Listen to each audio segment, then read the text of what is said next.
Finally finally finally Kolkata বলতে পারবে যে একটা ম্যাচ জিতেছে ভাই। শেষ ম্যাচ আমরা মুম্বাইয়ের উপরে আছি, আমরা কলকাতা ফ্যানেরা। প্রাউড মোমেন্ট, এটা একটা প্রাউড মোমেন্ট। যারা ভাই ইডেনে আজকে খেলা দেখতে গেছে তাদের কাছে পুরো পয়সা উসুল ম্যাচ। কলকাতা জিতেছে হেরেছে পরের কথা, যে ম্যাচটা দেখতে গেছে, যে ম্যাচটার মধ্যে থ্রিলার হয়েছে সেইটা কিন্তু অন্য লেভেলেরই ছিল। রিঙ্কু সিং লাস্ট বল 6, আহা সেই গুড ওল্ড কেকেআর এর কথা মনে পড়ে যাচ্ছে কিন্তু। হ্যাঁ মানে এসছে ঠিক আছে, এই খেলাটাই এই পারফরমেন্সটাই রাজস্থান রয়্যালসের মতো পাকা একটা টিম যারা এই বছরে এতগুলো ম্যাচ জিতে এসছে তাদের বিরুদ্ধে দেখিয়েছে। কেন আগে দেখা, তাহলে তো এই অবস্থায় পৌঁছাতে পারে না কেকেআর। কি করে দেখাবে, সেইটা সময় তো ছিল না, এই সময় এসছে তাই দেখিয়েছে। সময় এসছে আর লাভ কি, এখন প্রত্যেকটা ম্যাচ জিততে হবে এখন যা পজিশনে রয়েছে।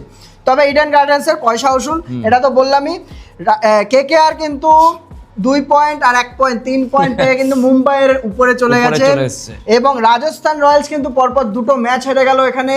প্লাস হচ্ছে 4টে ম্যাচ যদিও বা জিতে এসছে, তাহলে তারপরেও কিন্তু রাজস্থান রয়্যালস এখানে ব্যাটিং এক্সপোজ হয়েছে এই ম্যাচটার মধ্যে। কিভাবে হয়েছে পরে আমরা ভিডিওর মধ্যে আরো আলোচনা করছি, কথা হবে না। তো ধূপ জুড়ালের স্টাম্পিংটাও ভুললে চলবে না আমাদের। আমার দেখা এখনো অবধি আমার লাইফে দেখা বেস্ট স্টাম্পিং ছিল উইকেট সেই ছিল ধোনি। ধোনিটা অবশ্য ইয়ে ছিল, রিঅ্যাকশন টাইম ওটার উপরেও আসছে পুরোপুরি। তো এটা জাস্ট একটা ইন্ট্রোর মতোই দিয়ে দিলাম, আমরা পুরোপুরি ডিটেলসে আলোচনা করব খেলাটার। তো ভাই রে, কলকাতা ইডেন গার্ডেন্সের পিচ যে এরকম খেলা দেখাবে এটা কিন্তু আমি ভাবতে পারিনি। যেখানে 200 রান অবধি এখন ইডেন গার্ডেন্সের রান হয়, সেখানে 150 রানের ম্যাচে এত ফাইট হবে, এই জিনিসটা কিন্তু একদম আশাতীত ছিল। আমাদের ভেবেছিলাম যে 150 রান মানে 156 রান ও ইজি হয়তো আজকে কেকেআর। হ্যাঁ, তবে এখানে রাজস্থান ভুল করেছে কোথায় জানিস? ডে গেমে প্রথমে সব সময় এই কন্ডিশন দেখে ড্রাই পিচ দেখেছে সবাই, দুই ক্যাপ্টেনই বলেছে ড্রাই পিচ, তাহলে কিন্তু এইখানটায় প্রথমে বোলিং নেওয়া উচিত ছিল। হ্যাঁ, ওটাই স্পিন হেভেন কলকাতার স্পিনাররা যে কত বড়, এই দুটো যে স্পিনার লেজেন্ড স্পিনার রয়েছে, যে কত বড় রোল কলকাতার টিমের মধ্যে এই ম্যাচের মধ্যে কিন্তু আমরা সেটা যদি তুই বলতে চাস রাজস্থানের এই ম্যাচে ভুল সেটা আমরা ডিটেইলসে আরো আস্তে সেরকম অনেকগুলো পরপর ভুল আছে। তো টসে জিতে প্রথমে রাজস্থান কলকাতাকে বলে দিয়েছে, রাজস্থান তোর বলে তো দিয়েছে বোলিং, আর হচ্ছে কলকাতার এখান থেকে প্রথম থেকেই ডমিনেশন ছিল। তবে এই ম্যাচটা কিন্তু কলকাতার জেতার কথা ছিল না, শেষ অবধি যদি আমরা আসি ম্যাচ কিন্তু জেতার কথা ছিল না। এত বাজে ব্যাটিং পারফরমেন্স যেটা কলকাতা কিন্তু এই বছর আশা করেনি এই জিনিসটা। বোলিং ঠিক আছে, অনেক প্লেয়াররা নেই, তার বদলে বোলিংটা খারাপ হতে পারে, সেখানে এই ম্যাচে কিন্তু উল্টো হয়েছে। পুরো মানে রাহানে থেকে শুরু করে 6টা উইকেট দানাদান পড়ে গেল একদম পুরো। দেখ একটা কথা বলি, এই যে চেঞ্জেস ঠিক আছে, কন্টিনিউ যে চেঞ্জেস করছে ঠিক আছে, আজও চেঞ্জেস মানে হওয়ার কথা ছিল, ভাগ্যিস হয়নি। সেই টিম সাইফার্ট, সেই অজিঙ্ক্য রাহানে ফ্লপ, ঠিক আছে। অজিঙ্ক্য রাহানের কথা আর কি বলবো, ক্যাপ্টেনশিপ একটু হলেও টিমও তো চেঞ্জ করে, ঠিক আছে। এটাই তো ওইটাই তো বললাম যে চেঞ্জ করতে করতে আজকে চেঞ্জ করেনি, ঠিক আছে। একটা বোলার টোটাল কলকাতার এই টিমের মধ্যে রয়েছে, 9খানা ব্যাটসম্যান রয়েছে ব্যাটিং করার মতো, যে 9খানা প্রপার ব্যাটসম্যান রয়েছে সুনীল নারিন অবধি, প্লাস হচ্ছে 8খানা বোলার রয়েছে। এত ডেপ থাকা সত্ত্বেও যে কেকেআরের অবস্থা এরকম, মানে এই জিনিসটা কিন্তু মানে এই সিজন আশা করি কথা ছিল না, এত এইভাবেও না। মানছি যে বোলিং লাইন আপ কমা রয়েছে ঠিক আছে, কিন্তু এতটাও না, তাই বলে ইয়ের ম্যাচটা তো জেতার ম্যাচ ছিল, চেন্নাই আর হচ্ছে তোর লখনৌর ম্যাচটা তো জেতার ম্যাচ ছিল, এই অবস্থায় পৌঁছানোর কথাই না কলকাতা। তো এই ম্যাচের উপরে যদি আসি আমরা, কলকাতার প্রথমে বোলিং আসলো, বোলিং এসে বৈভব আরোরা প্রথম ওভার করলো, ভালো বল করলো, সেকেন্ড ওভারও ভালো করলো, তোর কার্তিক ত্যাগী ভালো বল করলো। থার্ড ওভারটা বৈভব আরোরাকে কেন দেওয়া হলো না, যেখানে একটা প্লেয়ার এসে 8 রান দিয়ে যাচ্ছে প্রথম ওভারে, তা আবার কাদের সামনে? জয়সওয়াল আর সূর্যবংশী, এদের সামনে। ক্যামেরন গ্রিন মানে ক্যামেরন গ্রিন 25 কোটি টাকা উসুল করবে, বল করে বেট করে, এখানটা কেন একটা বলের রিদম ভেঙে যায় না, এরকম যদি আমি মাঝখান দিয়ে একজনকে ঢুকিয়ে দিই। তো এখানে এইগুলো হচ্ছে ক্যাপ্টেনের ফল, এইগুলো পরিষ্কার বোঝা যায় ক্যাপ্টেনের ফল। তুমি 3 নম্বর ওভারটা বৈভব আরোরাকে দাও, ঠিক আছে। 3 নম্বর ওভারটা 9 রান দিয়েছে, ঠিক আছে, তোর ক্যামেরন গ্রিন। তারপরে কেন আবার 5 নম্বর ওভার, 6 নম্বর ওভার কেন ক্যামেরন গ্রিনকে দেবা? 11 খানা বল করেছে সুনীল নারিন, যেখানে দেখা গেল সুনীল নারিন এখানে ভালো বল করে গেল, যে তোর এই 5th ওভারটা যে ভালো বল করে গেল, তার 6th ওভার আমি বরুণ চক্রবর্তীকে কেন টানলাম না? সেটাই তো, বরুণ চক্রবর্তী কথা বলতে আমাদের ভাই মাথা হ্যাং হয়ে যাচ্ছে। হচ্ছে ইন্ডিয়ান, আমরা বারবার এই জিনিসটা বলছি, একই কথা বলছি, হয়ে যে পাওয়ার প্লেতে বল করে তাকে পাওয়ার প্লেতে কেন টানা হচ্ছে না? কত 19 রান খেলো প্লাস হচ্ছে 11 খানা বল করলো ক্যামেরন গ্রিন, তাহলে আমার লাভখানা ওয়াইড 4 খানা ওয়াইড 22 রান খেয়েছে, 22 রান খেয়েছে ওই ওভারে এসে। আমি আরো কমাতে চাইছি, তার জন্য কিন্তু 63 রান হয়েছে আরআর, নালে কিন্তু এতটা হতো না। জয়সওয়াল আর সূর্যবংশী কিন্তু আজকে ওরা যেমন খেলে পুরো উল্টো খেলেছে কিন্তু ওরা একদম প্রথম থেকে দেখতে গেলে। তারপরে যাই হোক বরুণ চক্রবর্তী আসলো, Varun Chakravarthy is back finally আমরা বরুণ চক্রবর্তী সেই পুরনো বরুণ চক্রবর্তীকে দেখতে পারলাম। প্রথম ওভারে উইকেট, সেকেন্ড ওভারে উইকেট, কি বল করে গেল। হ্যাঁ বরুণ চক্রবর্তী আজকে স্পিন নিয়ে কোনো কথা হবে না। আর স্পিন ম্যাজিকটা টোটাল আর কি, স্পিন ডুয়োর ম্যাজিক শুধু বরুণ চক্রবর্তী না, সুনীল নারিনের কথা বলতে হবে এখানে। সুনীল নারিন, বরুণ চক্রবর্তী, অনুকূল রায় তো বল করেইনি আজকে, আজকে অনুকূল রায় বলই দেয়নি। তো এটা ছিল। তারপরে হচ্ছে তোর আছে তোর 4 ওভারে 3 উইকেট, 4 ওভারে 3 উইকেট দিয়েছে বরুণ চক্রবর্তী, আর কত বেশি রানও দেয়নি, মানে 14 রান দিয়েছে। আর ওদিকে বৈভব সূর্যবংশী, জুরেল, পরাগ, এই 3টে মেন উইকেট যে বরুণ চক্রবর্তী আজকে 3টে উইকেট নিয়েছে, 3টে কিন্তু পুরো রাজস্থানের কিন্তু কোমর ভেঙে দিয়েছে এখানটায় বলতে হবে। 3টে উইকেট নিয়েছে। আমি এই জিনিসটাই এর আগেও ভিডিওতেও বলেছিলাম যে বরুণ চক্রবর্তী যে মাঝখানে যে একটা ব্রেক পেলো না, এই ব্রেকটা কিন্তু ইচ্ছা করে একটা ম্যাচের পরে ফেরত চলে আসতে পারতো। ও কিন্তু এখানে বুদ্ধিমান বোলার, যারা এক্সপিরিয়েন্স বোলার, এটাকেই বলে, ও কিন্তু নিজে থেকে ব্রেকটা নিয়েছে, ব্রেকটা নিয়ে বুঝলো, ভাবলো, ভেবে এসে কামব্যাক করলো। পরপর দুটো ম্যাচে 2-3টে ম্যাচ কিন্তু ভালোই খেলছে। আমরা তো প্রথম থেকে বলেছিলাম যে কেকেআর যদি ব্যাচ জেতে তাহলে দুখানা মানে মেন প্লেয়ার, এক হচ্ছে রিঙ্কু 3টে, সুনীল নারিন, রিঙ্কু সিং, আর হচ্ছে তো অ্যাজুয়ালি তো মানে একদম পারফেক্ট মানে তো কম্বিনেশন, কিন্তু প্রথম থেকেই ভালোই রয়েছে আর কি। কিন্তু ওই যে জেতার ক্ষেত্রে সেই রিঙ্কু সিং, সে হচ্ছে বরুণ চক্রবর্তী। আর ওইখানে পুরোপুরি রাজস্থান রয়্যালসের ব্যাটিং এক্সপোজ কেন বলছিলাম, রাজস্থান রয়্যালসের প্রথম 3টে ব্যাটসম্যান ধ্রুব জুরেল, জয়সওয়াল আর হচ্ছে তোর সূর্যবংশী, এই 3জন আউট হয়ে গেলে এই বছর কিন্তু কেউ পারফর্ম করেনি। একমাত্র একটা ডোনোভান ফারেরা খেলেছে একটা ম্যাচে, 59 আগের ম্যাচটা বলতে গেলে, বাদ বাকি কিন্তু কেউ খেলেনি। এই জিনিসটা কিন্তু এইবারও দেখা গেল। আগের ম্যাচও আমরা SRH এর ম্যাচে দেখেছি পরপর উইকেট পড়ে গেছে সব, এই ম্যাচেও কিন্তু দেখলাম পরপর উইকেট পড়ে গেছে।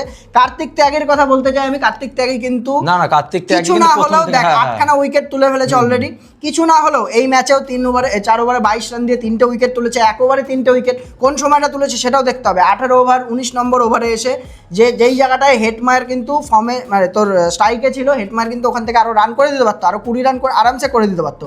ওই জায়গাটা কিন্তু জাদেজা হেটমায়ারের উইকেট তুলে নিয়ে মেন ক্রুশাল 2টো উইকেট তুলে আজকে কিন্তু কার্তিক ত্যাগী মোটামুটি যা বোঝাচ্ছে কলকাতার ভবিষ্যতের জন্য ঠিক আছে, একটা বোলার, এমন বোলার আছে। কার্তিক ত্যাগী প্রথম থেকে ও কিন্তু 2021 না 22 আমার একটা ম্যাচ মনে পড়ছে রাজস্থান রয়্যালসের হয়েই, ঠিক আছে, ও কিন্তু 6 বলে 4 রান কিন্তু ডিফেন্ড করেছিল, আমার মনে আছে কার্তিক ত্যাগের কথায়। তো ওই সেম জিনিসটাই একই ডেটে কিন্তু আবার ফেরত চলে আসলো। আর সূর্যবংশীর কনসিস্টেন্সি ভাই, কি প্লেয়ার, হ্যাঁ অদ্ভুত প্লেয়ার। এইবার IPL ওর স্কোর গুলো শোন, 17 বলে 52, 18 বলে 31, 14 বলে 39, 26 বলে 78। এই ম্যাচেও এরকম পিচে এসে কিন্তু 28 বলে 46। তাহলে ভাব কেমন কনসিস্টেন্সি চলছে। সেটাই তো, আজকে তার যদি পার্টনারশিপটা যদি এরকম না থাকতো তাহলে আরো ভরাডুবি হতো। হ্যাঁ, তারপর আবার জয়সওয়ালের কথাও সেম, জয়সওয়ালের বলতে হবে, ও তো অলরেডি এক্সপিরিয়েন্স, ঠিক আছে, ওকে নিয়ে বলবো কি আর। মেন হচ্ছে ভাই সূর্যবংশীর কথা, যে এই রকম পিচে এসেও কিন্তু এরকম একটা ইনিংস খেলে যাচ্ছে, আবার কি ভালো স্ট্রাইক রেটের সঙ্গে, মুদ্রা কথা হচ্ছে এটা। তো যদি 155 গেল, এটা খুবই কম স্কোর ছিল। ওই তো ওদের দুজন ছাড়া, যেটা বললি যে দুজন ছাড়া আর যে দুজুরেল ছাড়া কিন্তু ব্যাটিং কেউ করতে পারছে কেউ করেনি। দেখ না 81 রানের পার্টনারশিপ, তারপরে আর একটা পার্টনারশিপ। তবে কলকাতা আরো একটা ভুলও করেছে এখানে, আমি বেশি একটুখানি নেট পিকিং করছি। অনুকূল রায়কে বল করানো উচিত ছিল। বৈভব অরোরা যখন পাচ্ছে না, কেন আমার 17-18 ওভারের পরে স্পিনার করায় না, আমার অসুবিধা কোথায়? মানে এই যে পিচ ছিল অবশ্যই দরকার, এখানে অবশ্যই দরকার ছিল। তুই রাজস্থান রয়্যালসের কথা ভাব, রাজস্থান রয়্যালসে যদি আসিস তুই, যখন ওরা বল করছে 4খানা স্পিনার কিন্তু ওরা বল করিয়েছে, ওদের নিজস্ব 2টো ছিল, একটা ডেবিউট্যান্ট আজকে ইয়াশরাজ বলে ও ডেবিউট করেছে, জাদেজা কি বল করলো বলতো আজকে রাজস্থানের জাদেজা। ও ভাই 8 উইকেট দিয়ে 8 রান দিয়ে 3টে উইকেট, 3 উইকেট হয়ে যেত, 2 উইকেটই তুলেছে, 3 উইকেট হয়ে যেত। রিঙ্কু সিং এর ক্যাচ মিস, ওটাই তো ভাই টার্নিং পয়েন্ট, মানে রাজস্থানের পুরো টার্নিং পয়েন্ট ছিল ভাই রিঙ্কু সিং এর ক্যাচ।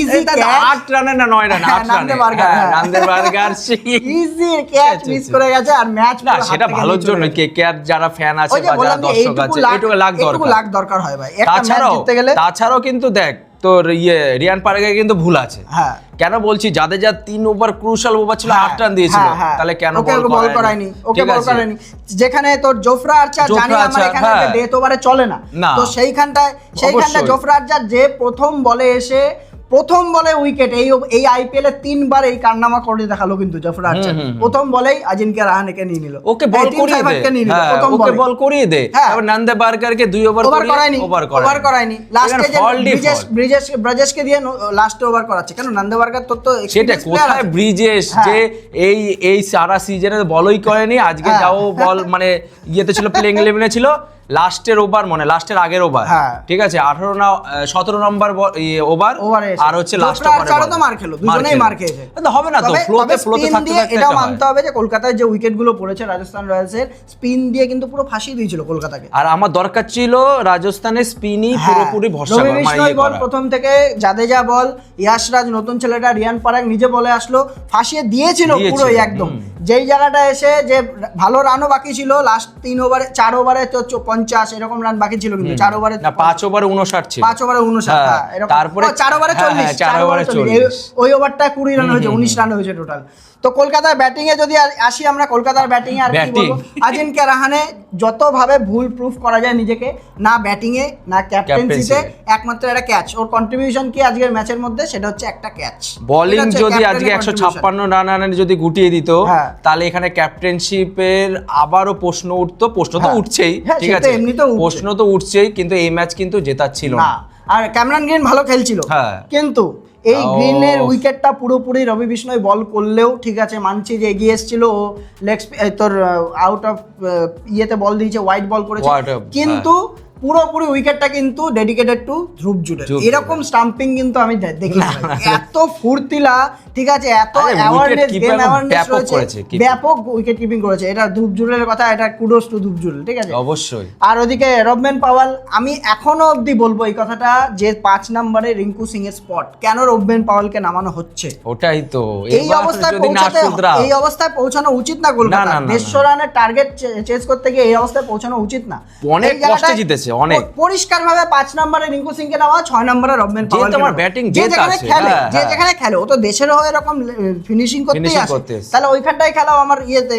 তো অনুকূল রয়, যার কথা একবারও বলিনি এখনো অবধি, আমাদেরই ভুল হয়েছে, অনুকূল রয় আর হচ্ছে রিঙ্কু সিং এর পার্টনারশিপ, প্রায় 60 রানের পার্টনারশিপ করেছে, 70 রানের পার্টনারশিপ করেছে, একদম পুরোপুরি এই ম্যাচটা ডেডিকেটেড টু রিঙ্কু সিং আর অনুকূল রয়ের ব্যাটিং এ এত কথা হয় না, বা অনুকূল রয়কে নিয়েই কথা হয় না বলতে গেলে। অনুকূল রয় কিন্তু এই বছর ঝাড়খণ্ডে 2025-26 জঝাড়খণ্ডের হয়ে সৈয়দ মুস্তাক আলী ট্রফি জিতিয়েছে, মেন প্লেয়ারই ছিল দুটো, ঈশান কিষান আর হচ্ছে কিন্তু অনুকূল রয় 300 রানের উপরে ছিল, plus man of the tournament ছিল, প্লেয়ার অফ দ্য টুর্নামেন্ট ছিল। তাহলে কলকাতার যে ব্যাটিং ডেপথ একমাত্র ছিল বলে কিন্তু এই ম্যাচটা উতরাতে পারলো। 6 উইকেট পড়ার পরেও অনুকূল রয় আর রিঙ্কু সিং খেলছে, তারপরে সুনীল নারিন রয়েছে। এখনো বলছি সুনীল নারায়ণকে ওপেন করো, স্পষ্ট কথা, সুনীল নারায়ণকে ওপেন করাও, রাহানেকে বসাও, আর বলে আমাদের মুখ থেকে গাজা উঠে যাবে, মানে গাজা উঠে যাবে, আর বলতে পারছি না আমরা, ঠিক আছে কোন রকম ছিল ম্যাচটা জিতেছে, কিন্তু প্রশ্ন আসছে এখানে, আরো 7টা ম্যাচ বাকি আছে, যদি জিততে হয় তো এখানে প্রত্যেকটা ম্যাচ কলকাতাকে কিন্তু জিততে হবে, চেঞ্জেস আনো, আবার বলছি চেঞ্জেস পরের ম্যাচে আসবে। গুড নিউজ আছে, পাথিরানা কিন্তু চলে এসেছে, এবং এনওসি পেয়ে তো অনেকদিন আগে পেয়েছে, কিন্তু চলে এসেছে, ওর তোর এয়ারপোর্টে কোনো মানে প্রবলেম হচ্ছে, যাই হোক এনওসি পেয়ে গেছে, কিন্তু সরাসরি প্লেইং 11 এসে খেলবে কিনা এটা চলে এসেছে, আজকেই ছিল, আজকে উপস্থিত ছিল, কারণ আমি ছবি দেখেছি, তো পরের ম্যাচে খেলবে এটুকু কনফার্ম ধরে নি, তাহলে একটা ফাস্ট বোলার অন্তত একটা অপশন পাচ্ছি আমরা, যে পার্মানেন্ট একটা কম্বিনেশনটা আরো স্ট্রং হবে, হ্যাঁ পাওয়া যাচ্ছে।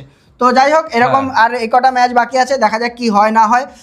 তো আর ইয়ের কথাও বলতে হবে, কলকাতার ফ্যান্সদের যে ধৈর্যের কথাও বলতে হবে, ফুল হাউস ছিল আজকে ইডেন গার্ডেন্সে, হ্যাঁ এটা কিন্তু মানে এই পরিস্থিতিতে ক্রেজিনেস, কিন্তু এই পরিস্থিতিতে শুধু কেকেআর ফ্যানদের মানে কেকেআর না যে কোনো টিমকেরই দর্শকের সাপোর্ট দরকার, ঠিক আছে, আর যেটা আজকে কলকাতা দেখিয়েছে এই জিনিসটাও মানতে হবে।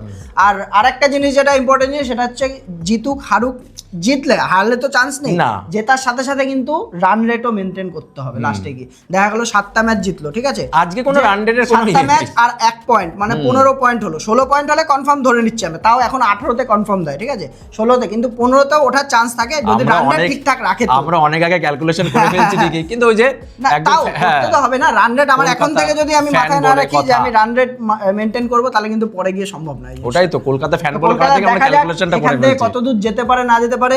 বোলিং ডিপার্টমেন্ট কিন্তু আজকে খুব সুন্দর জব করেছে, প্লাস ব্যাটিং এ কিন্তু অনেক রকম ফ্ল ছিল, যে জিনিসগুলোকে আরো স্ট্রং করতে হবে। ডেপথ আছে, সব আছে মানছি, কিন্তু ব্যাটিং কিন্তু দায়িত্ব নিয়ে খেলতে হবে। আজিনকে রাহানে বল, টিম সাইফার বা ফিনালে, হ্যাঁ এটা অবশ্যই, এটা হতো 200 চেস করতো, তাহলে এই প্রশ্নটা আসতো না। টিমে অনেক কিছু চেঞ্জ আসবে, রবম্যান পাওয়েলও বসতে পারে, তারপর হচ্ছে তো টিম সাইফারও বসতে পারে। দেখা গেল যে সুনীল নালকে খেলাক না পরে, সুনীল নাল আর আজিনকে রাহানে দুজন ওপেন করতে পারে, এই একটা অপশন চলে আসতে পারে। তো এরকমই হতে পারে কলকাতার যা মনে হচ্ছে। আজকের ম্যাচ কেমন এনজয় করলো এটাও জানান, কমেন্ট করে জানান আপনারা। কলকাতা ফ্যানরা একটা মানে রাহাত কি শ্বাস পেলো শেষ ম্যাচ গিয়ে। তো এই ভিডিও কেমন লাগলো কমেন্ট করে জানান। চলো দ্য ড্রিল, সাবস্ক্রাইব, কমেন্ট এবং বেল আইকন দাবিয়ে দেবেন। Good bye.